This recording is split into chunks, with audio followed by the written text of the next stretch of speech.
Magandang araw katubig.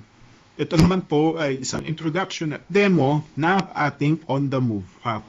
Bale, ang ating On The Move app ay isang application kung saan pwede natin matrack ang ating mga drivers o deliveries at pwede rin po silang gumawa ng orders, customer profile at mag-navigate gamit ang app na to. So, simulan na natin. Bale, itong screen po na nakikita ninyo ngayon, ito po yung panggawa natin ng new order. So, kung existing na yung customer, tapos yung driver ninyo gustong gumawa ng order, yan, hanapin lang kunyari nila yung ano. Ano ba yan? Ayan. Yan. So, tapos pwede rin makita nila yung details ng customer. Pindutin lang nila yan, tapos ganyan. Tapos pwede rin nilang i-mark yung location, kunyari, ganyan. Or pwede rin mag-upload ng image, automatic na mag-update yan.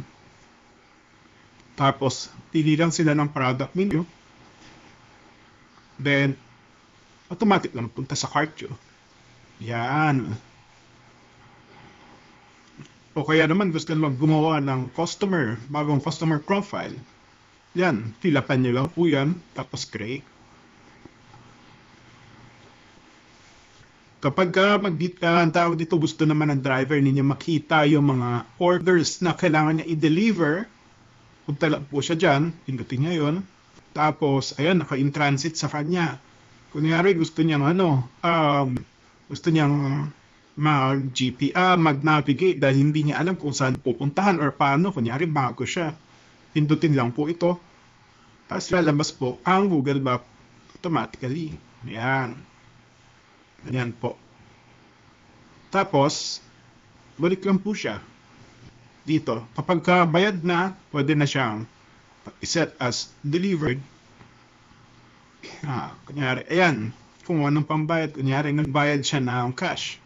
Okay. Tapos na. So, ayan mga katubig. Ang On The Move app. Salamat po.